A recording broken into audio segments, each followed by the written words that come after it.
I am indeed Jimmy Carr. You're in very safe hands. I've been doing comedy now for, money and sex.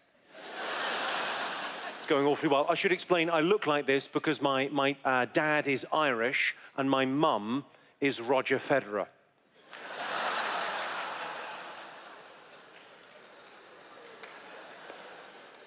Speaking of looks, we were watching proper BBC News and Liz Hurley came on the news.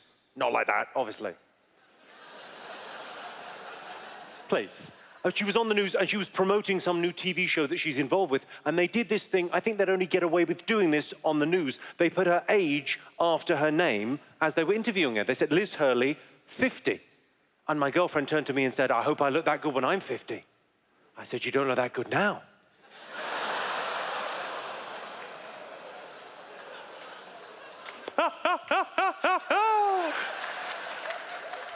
You don't know what she looks like, come on. I like horror films. Anyone else like horror films? I like horror films. I like watching horror films hiding behind the sofa because that way, my neighbors don't know I'm there. I like those black and white films where no one says anything. Interracial porn.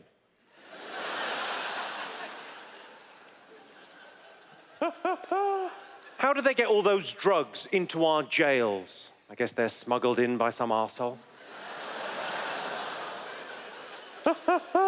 Last time we had a white Christmas, I made snow angels. I skidded on some ice and took out 3 pedestrians. I got talking to a North African girl in her native language for hours. We just clicked. Anthropology jokes, everyone, come on. Now, what a lot of comics do, and I don't know whether anyone's done it this evening, but a lot of comics lie to the audience. They'll tell an audience, I've recently broken up with a girl, she's left me for another guy, and I'm heartbroken. And the reason they do that is to elicit sympathy from attractive female audience members, so then after the show, they can try and get talking to them, they've got that sympathy in, and they can try and pick them up and ultimately try and have sex with them. Rest assured, I would never do that because I think it would be disrespectful to the memory of my wife. My girlfriend and I recently had a proper conversation about pornography. Some of you may share her sentiment. She said to me, I don't get porn. I've never really got porn. Why would I want to watch 2 people have sex? I said, 2? People? You've lost me. The first time I had sex, I wanted it to be special. Well, not special, but consensual. I actually didn't lose my virginity until I was in my 20s, and really the reason was being fussy. Most women are really fussy. And what made it worse was my best friend lost his virginity in the 10th grade, which would have been pretty cool, but he was homeschooled. It's not as bad as you think. Hot mom.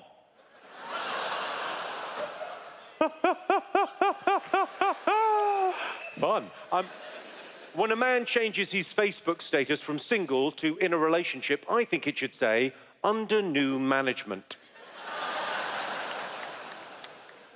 I don't like spending too much time with my girlfriend's family because her husband is getting suspicious. I find most young women make a lot of noise in the bedroom. I guess they're not expecting to see anyone at their window.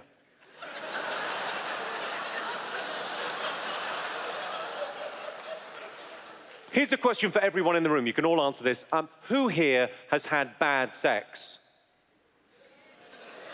Who's not saying because they're with the person they had the bad sex with? The look you just gave him. There's something you can get, gentlemen, if you have, or you perceive that you have, a small penis. It's called an Audi convertible. My jokes occasionally get me into, trouble. I got stopped speeding recently. I got pulled over by a police officer, stopped speeding, and the police officer came to the window of the car, and as they do, he said, do you know how fast you were going? I said, I'm sorry, officer, clearly too fast, my apologies. He said, 88 miles an hour. I said, I was trying to get back to 1955. 3 points on my license that cost me. Would you have let me off? Good on you, Montreal. Yeah, a lot of people think 88's too fast to be doing in a 30 zone during the day. But in my defense, I was hammered.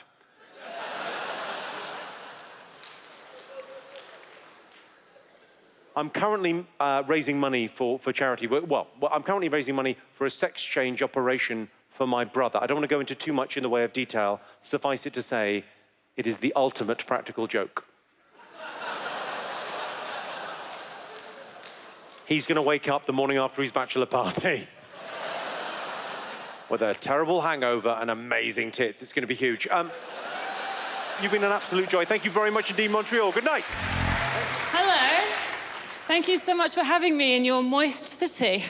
I'm having a wonderful, wonderful time here. Thank you for having me, genuinely. I got picked up from the airport in an Uber, not bragging, and I went in one of your lovely Ubers. The gentleman driver, when I got in, he said, would you like the radio on? And I said, I don't mind, it's up to you. And then he said, well, actually, I make my own music. Do you mind if I put some of that on? Oh, no, I don't. And then he put on Drake's new album. I wonder how often that works. I wonder how often there's a middle-aged white woman thinking, well, he looks like Aladdin and he sounds like confidence personified.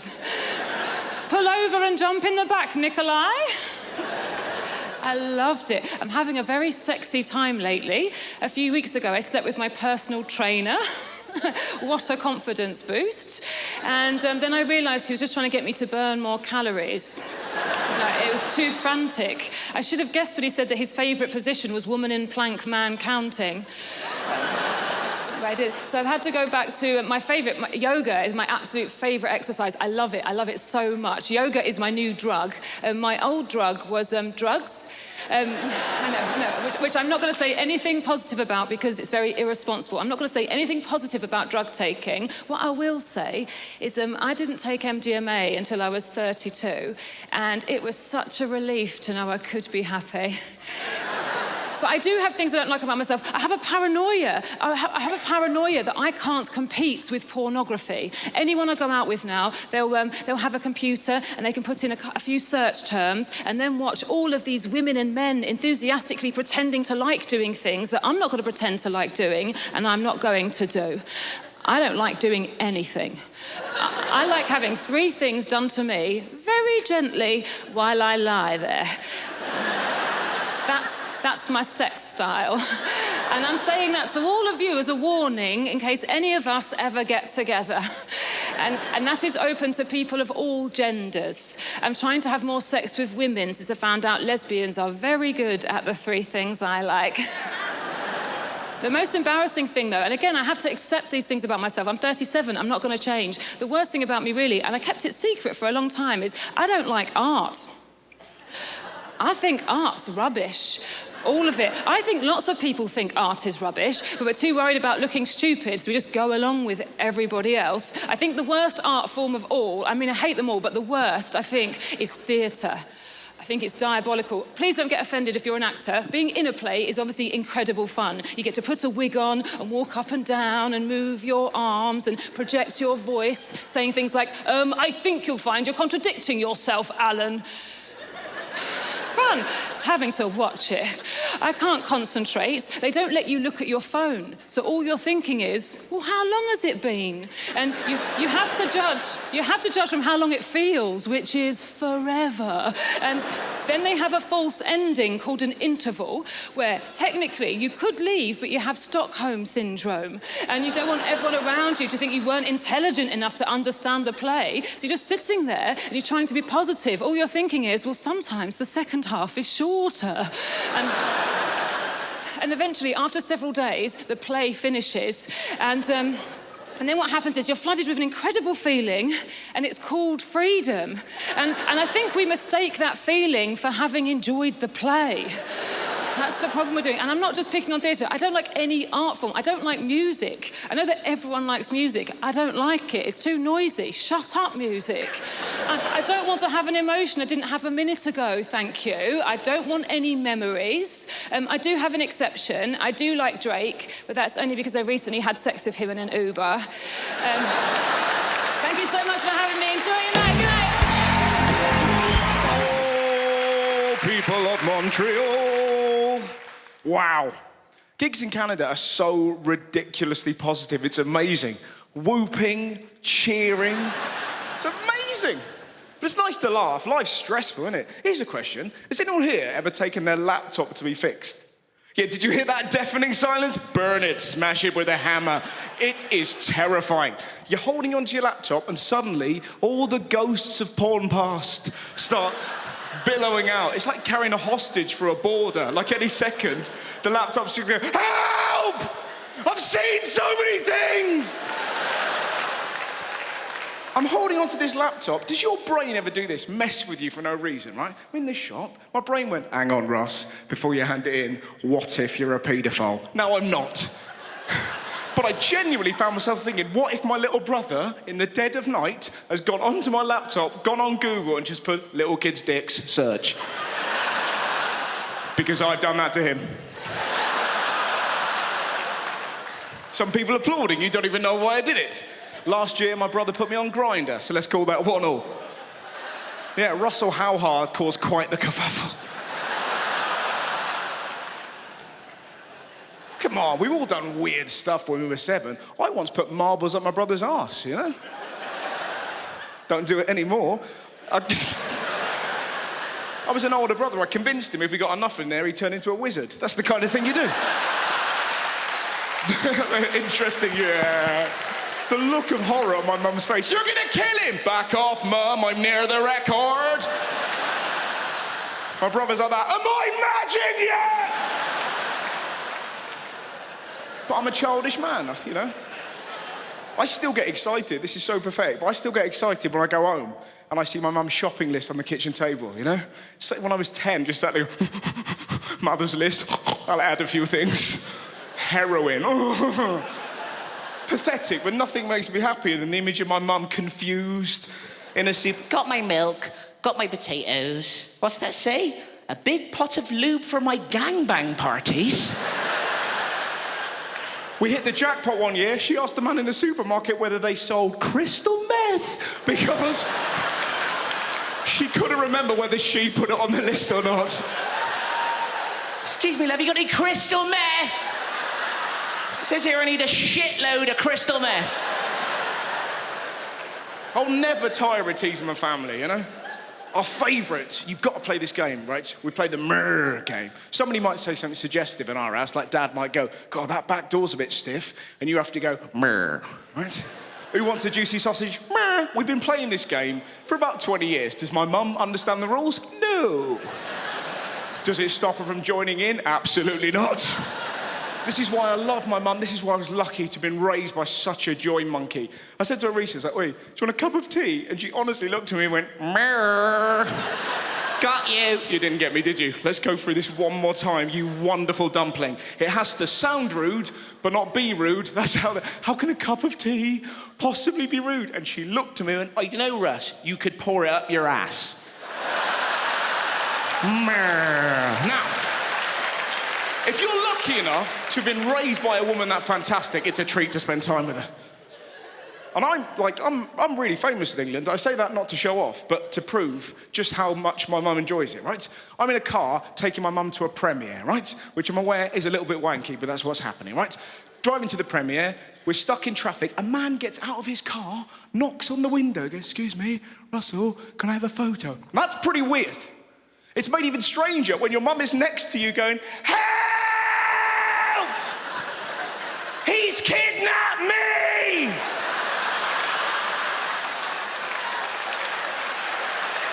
Help! Feel all the mums applauding. I think I quite reasonably said, Mum, why did you do that? What was her reply? Because I'm 57 and I don't give a shit. We arrive at the premiere. She'll be delighted, I'll tell her, right? We arrive at the premiere. It's one of the greatest moments of my life because my little sister is in a film and I'm sat there next to my mum. My heart is thudding with pride. My little sister in a film, imagine it. And then it happened. Halfway through that film, there's a part when my little sister gives an old man a hand job. Like, on screen. It wasn't just sat. I got a problem. I don't know. I don't know if you've ever sat down and drawn up a list of things you don't ever want to see. But I would argue at the top of that list will be watching your little sister give some old fudder a wristy when you're sat next to your mum. And my mum looked at me and went, meh. Ladies and gentlemen, Montreal, farewell. Oh, yeah. Yeah. G'day. Oh. I'm from Australia. That doesn't deserve a response. But thank you. It's nice to be here. I haven't been going so well back home. Been getting a bit of negative feedback from my people, the lesbians. They're not happy with my work of late, and I've been getting a bit of negative feedback. And if there is something my people love, it is giving a bit of feedback. We're not shy.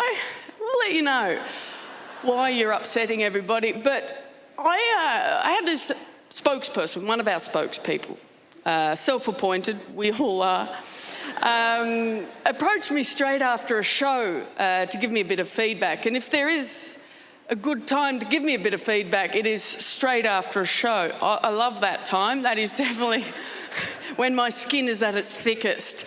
I love it. Yes, please. Listening ears on. Oh. She came up to me after a show and she said, I was very disappointed in your show this year, Hannah. This year. That got me. I thought, oh no, she's been on this assignment for a while. The problem, she said, I don't think there was enough lesbian content. I said, you know, I was on stage the whole time. I was,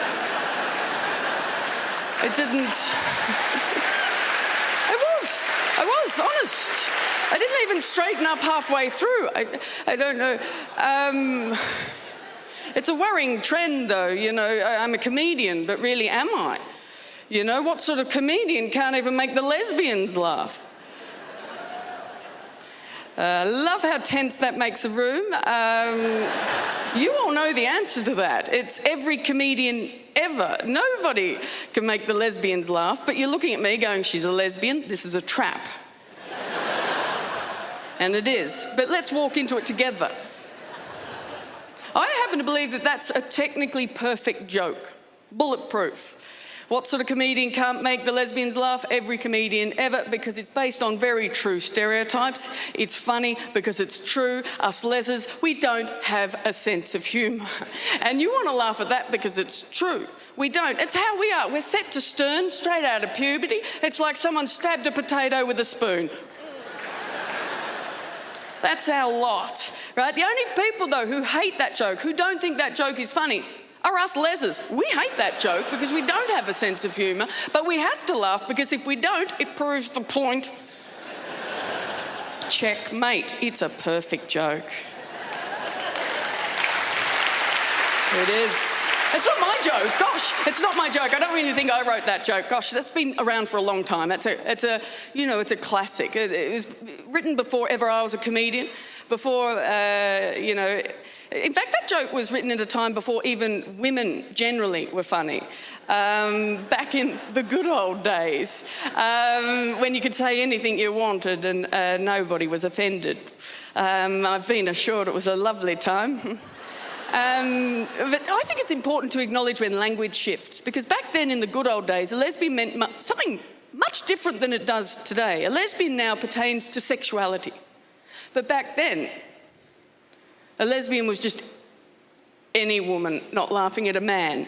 That's generally how you found out. It's like, lighten up. Just a joke. You need to have sex with a man. Lighten up. Interesting advice. I got a letter on Facebook I call it a letter. That's controversial, I know. There's a lot of old people who deny that. They're saying, no, a letter requires paper and effort. But it was a letter because it said, Dear Hannah, comma, new line. Who does that? And it said, you owe it to yourself and your community to come out as transgender. Now, all jokes aside, I do want to do my absolute best by my community, but that was new information to me at the time. I did not know that. I thought when I came out as a lesbian, that was it for closets for me, but it turns out I exist in a babushka doll of closets. No, I don't identify as transgender. Power and respect to anybody on that journey, but it isn't mine. I'm clearly gender not normal. This has been going on all my life, but no, I don't identify as transgender. I don't even think lesbian is the right identity fit for me. Really, I don't. I think if I had my way, if I could just click my finger and have people see me for how I see myself, how I feel that I am, I would say first and foremost, I identify as tired. I am very tired. Yeah. Please stop asking me to explain myself. I don't know. I do get mistaken for a man a lot. It happens a lot, but never for long. My masculinity doesn't hold up to scrutiny. I'm only man at a glance. And because I'm only man at a glance, it means that I'm always still there, still very much standing right in front of the person who's just called me sir and deeply regrets it. So I'm always bear witness to that roller coaster of regret and panic washing over their face as they go, what am I going to do? And I never help. Because I don't care, but my word, a lot of other people do. When I get mistaken for a man, one of my favourite responses is sometimes people manage to erase my memory of being called sir, and it's a very neat trick. What they do is they use hypnosis and the magic word. They're always looking down. It's a customer service situation. And they'll say, can I help you, sir? Madam.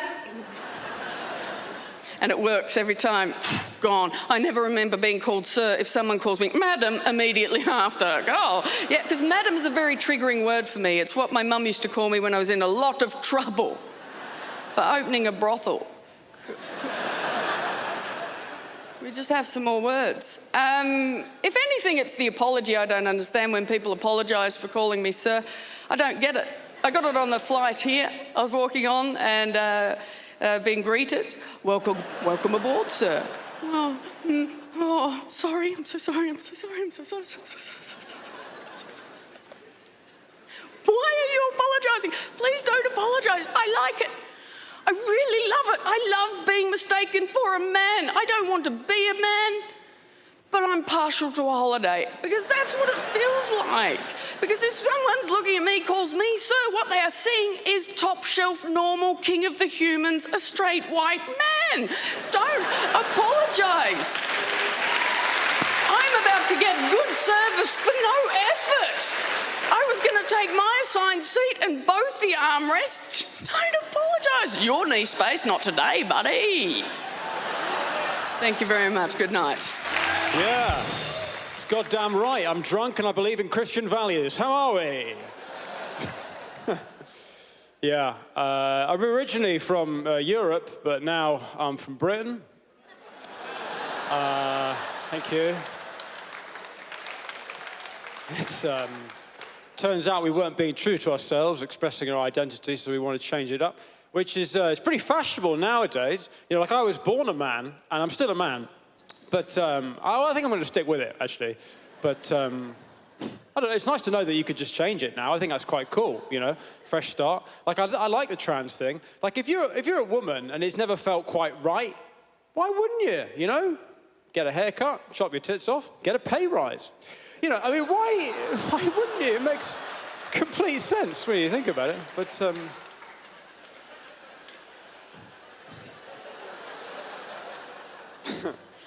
but people are still angry about that. You know, there's the toilet police saying what toilets you can and can't.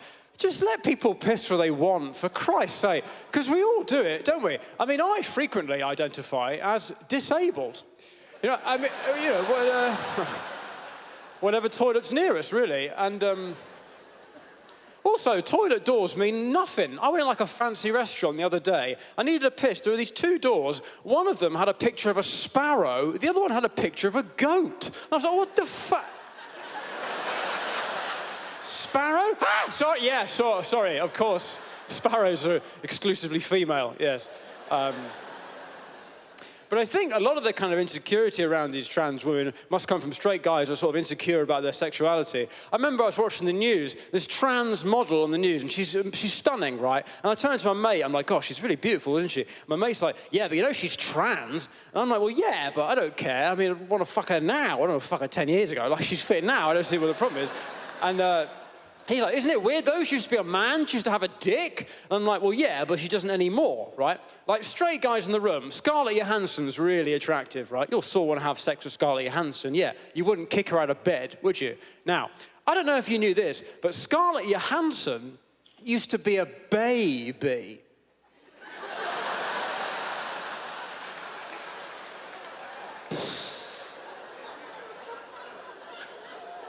I mean, that is arguably far worse, isn't it? She used to have no hair, no teeth, piss and shit all over her leg. No, thank you. Now, I would rather fuck a man than fuck a baby. I don't think that's a controversial thing to say. I don't. Yeah, I think that's fairly normal. You know. I think most people are pretty on board with the trans thing. I think that women's sport is where people don't really know what they think, isn't it? That's the one that even the people who support it are like, I don't know. It's a complicated issue, trans women in women's sport. I've had a long think, right? I think I know what my opinion is. I think trans women should be allowed to compete in women's sport, right? But I don't want them to win. Because they're cheating. But I think they should be allowed to compete. Because the problem is you kind of think you should want them to win because they're like the underdogs in life. But like in the women's weightlifting, the trans woman is not the underdog. Like she's got a clear advantage, right? But it's difficult because in life, she was dealt a bad hand. But in women's weightlifting, I mean, she was dealt a man's hand. It's not fair. Like, I don't think it's anti-trans. I just support the underdog and she's not the underdog. Like, it's the same impulse. You know when you're watching the Special Olympics, you always want the most disabled person to win, right? Fuck off, you do. Look, I know. Look, you're all good people, you recycle, whatever, but you watch the Special Olympics, even in your head, you see one guy and you go, hang on, what's wrong? Why is he...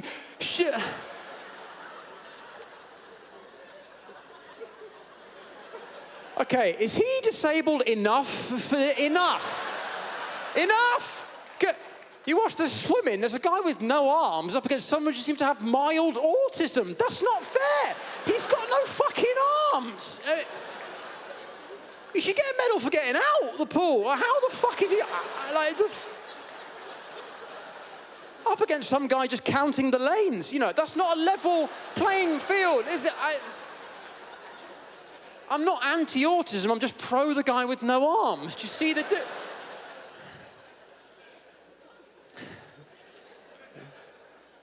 I always want the white guy to win the 100 meters. I don't think that's racist. Like, I don't. Let's be real. The 100 meters final is 7 black guys being chased by 1 white guy. Like, come back. It's not. Why do the Americans do so well? The race starts with a gun. Think it through. You know. All right, thanks for listening. My name is Finn. Take it easy, Canada. It's been a pleasure. Thank you. Hi, how are yous? Good? Great. Hey, nice. My mum called me the other day. She said, I think you've got this thyroid condition. A lot of the women in our family have it, and you've got all the symptoms. You've got weight fluctuation, skin prone to breakouts, and you're quite irritable and rude. And I was like, well, I fucking hope I've got it. Otherwise, this has just been quite a mean phone call. It happens like that. It's a bit of a mug off. It happens a bit. My friends and I have this thing, we call it the abomination theory. It's this theory we've figured out that in this world there's you, and then there's people who look like you but better. And then there's people who look like you but a bit worse, and we call them your abomination, right? Everyone is one, everyone has one, it's quite beautiful. But what we do is every time we see each other's abomination is we'll give each other a call. I got a call from my friend the other day. He said, I just saw your abomination, worst one yet. She was really sweaty and she was carrying 2 plastic bags full of chicken, just kind of running along the street. And I said, what, was that like an hour ago? Oh, you're a clever crowd, it was me, yeah. I have got some beautiful friends. I've got a friend, she's very beautiful, she's a model. I'm always asking her about it. And the other day I was like, oh, what's the worst thing about being as beautiful as you are? And she said, the worst thing about being as beautiful as I am is that when guys break up with me, I know it's because of my personality. I was like, yeah, that is tough, actually. Yeah, it's funny. I use my phone too much. I always like trying to figure out ways to get off my phone. There's this new thing people are doing. A lot of people are downgrading from their smartphones back to old flip phones. My friend did this. She came over, going out to a restaurant. She said, look, I've got a flip phone again. It's amazing. You know, I'm not going through my emails. I'm not scrolling Instagram, comparing my life to other people's. I just feel so in the moment. I was like, oh, cool. I guess I'm getting the Uber. You've really just sort of outsourced your anxiety to me there, haven't you? It's annoying being online. It does make me very anxious. There's always people fighting. There's always people on one side of the argument, you know, or the other. And it's like, you're probably both wrong. You can be wrong on either side of an argument. You know, for example, a guy who's anti-breastfeeding in public, bad guy, right? But a guy who's really, really pro-breastfeeding in public, also a bad guy. Just really wants to free the nipple. He's like, yeah, I'm a male feminist, get your tits out. I know there's a lot of nice male feminists, but there's a lot of annoying ones. I feel like a lot of male feminists are like that animal that we tried to introduce to eradicate pests. And they've become more annoying than the original pest. Single at the moment. It's hard to be single. You can't, I'm not naturally confident. I've got a tramp stamp that says don't leave. I also don't know what to do sexually. I don't know, I'm boring. I guess for me, there's like 4 basic sex positions. It's like guy on top, girl on top, guy from behind, piss in each other's mouths. But then what? I don't know. Do you know? I don't know. I don't know what to do. So, and I don't want you to think I'm sex positive either. I'm actually quite sex negative. It was the girl the other day, she had a bag saying, eat pussy, it's organic. I was like, okay, I'm having eggs Benedict. But that's cool that she's empowered. I thought that was great. You know, she's like sexually in charge. But fuck, if the roles are reversed and that was a guy being like, suck dick, it's paleo, you'd have to call the cops. It's disgusting. It's like, I'm ashamed by saying. It's to the point if I see a pregnant woman walking around, I'm like, oh, you're just admitting it. Anyway, thank you guys. I've been Becky Lucas. Hello, thank you. Ladies and gentlemen, you've heard a lot about dark times, I guess, this evening, but we do live in rather dark times where everybody is picking their tribe and talking about who they can relate to and who they can't relate to. You've got a lot of people out there making a very loud noise about that kind of thing. It's only now people are really interested in the possibility of somewhere like Canada as a model for future societies. It's humane on the whole, it's liberal, all its taboos are buried way, way down so most people don't have to bother about them. And it's a functional democracy, which you can't say that everywhere now because of the nature of reality. Reality, remember that stuff? Some of you will remember another reality. Some of you old enough to have a then. A lot of you are very young. All you know is now. I'm talking about the people who know the internet. And that's really most of what they know. That's how you grew up. There was a time when things were different. For us, we had to make decisions. And we had to relate to everybody, you know?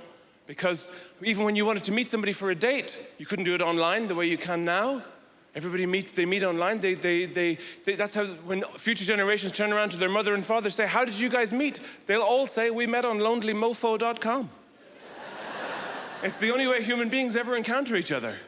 In that sense, we did crazy stuff. We walked up to one another in bars. We said things like, hey, how are you? Sometimes we didn't take biometric samples. We would just go home together and stay there because it was so difficult to get in touch. Because all we had were building phones. These were phones in buildings. You would go to the building and make a call to another building, hoping that somebody else was by that phone. And sometimes they weren't. There was a tricky period, known as the tricky period, when there were no answer machines. Some of you won't even know what I'm talking about when I say an answer machine. An answer machine was a thing we didn't have when we needed it. And instead, you would have to call and leave a message of longing with a total stranger. You would have to say things like, hello, is Pamela there? No? Well, tell her I think of nothing else. Click. And if you did actually get on, you would stay together because it was just so difficult to reach each other again. It's not like now when, there's all these different gender identities even. They're the new sexual tribes, people identifying themselves as something other than what we had words for before. We didn't know how to describe people of any kind of variety. There was just men and women. There weren't transsexual or intersex or any of these things. This was a time of nicknames in Ireland in the 70s. Nobody's identity was recognized with his proper name. We didn't have the vocabulary then. People would just say, oh, look, it's Kevin with the shoes. He's very good on that hula hoop, aren't you, Kevin? That's all they knew. It wasn't like now. But the thing is, people are so big on their differences, they forget what unites us. Because nature deals with everybody fairly. It doesn't really matter how you describe yourself if you're on your way from one identity to another, or going back for something else, or looking to double up, whatever you're doing. Nature has given you the same material between your legs as everybody else. Everybody gets the same deal. We all have the same stuff. Bits of squid rolled in nose hair. That's all you get. And all of it mysteriously aged. That's what we get. And that is why we dream of being better than we are. But we can't be. You look at the shower ads where they're selling you the shampoo, and you dream of being like these people. But you can't be. They're selling you a positive body image. They say, if you buy this, you'll have that. But you won't. You've seen images of yourself in the shower. You know you don't look like those people, those sexualized pieces of caramel squeezing themselves. Trying to make bigger bubbles and turning away from you so you don't see how fabulous it all actually is. You know what you look like in a shower. You look like a pig in a typhoon in a phone box. Having a panic attack, because that's who you are. And yet you still turn from reality. You can't deal with it. Trump is president, and that's what you look like, and you can't take it. But it doesn't matter. You end up, time goes by and you relate to more and more people. You don't worry about it so much. You don't look for a particular tribe. You relate to everybody. You even relate to animals. Because you get to be over 40 and you're allowed to watch television more. You can sit around. If it's an animal program or a documentary, people will leave you alone. If somebody walks in and they say, what are you watching? You say, it's a nature program. It's David Attenborough. He's talking about animals and stuff. Okay, I'll leave you alone then. Because it's all education. And then recently, David was talking about the giant sea sponge, and I thought, this is going to bore the hell out of me. I can't relate to a sea sponge. I can relate to all the other animals. What's this guy? He's got nothing. But then he started talking about him saying, and here, the sea sponge is reacting to stimuli. And I thought, I do that. I do that all the time. Neither of us have abs. We both hate mornings. It was amazing. Thank you very much, everybody. Good night. So, boys and girls, I don't know if you can hear it. Yeah, I'm British. Born and raised in London, England. From Nigerian parents, but now living in New York City. So I now live in the States, live there now. Used to live in Los Angeles, had to leave Hollywood because I don't fit into the Hollywood industry. I don't have the Hollywood look. I mean, look at me. Look at me! Look at me. I don't. Look, there's two looks for black women in Hollywood.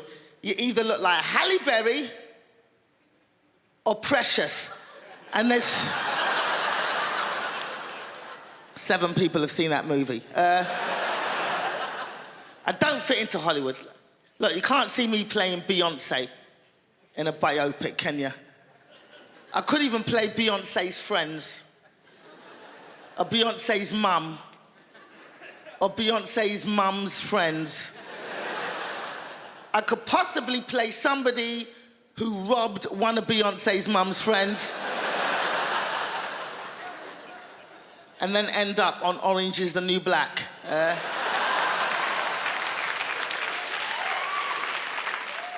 So I'm from London, African parents. I'm looking forward to the next Olympics in Brazil. I'm looking forward to that. It's going to be fun. I think African countries don't need to step up their Olympics game. I don't know if you saw the London Olympics and the rower from Niger who came last Like last, like really last. Like super last, like, what the hell are you doing here? Last. Do you realize he'd taken up rowing? Not started training, taken up rowing 3 months before the Olympics. So literally this guy was in Africa in his little hut watching some white dude from Cambridge rowing, and he looked up and went, you know what? I think I can do that.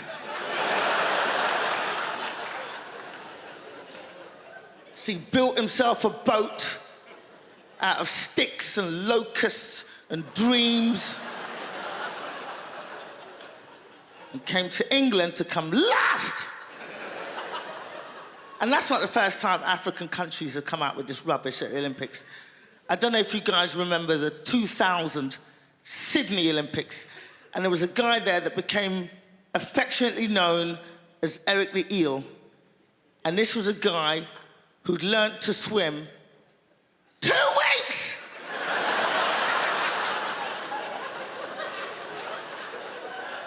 Before his country saw fit to send him to the Olympics to swim against the best swimmers in the world. And guess what happened, boys and girls? Guess what happened? He came last. Like last, like really, really last, like super last, like Jesus Christ last. And he was the best swimmer his country had to offer. What the hell were the other swimmers like?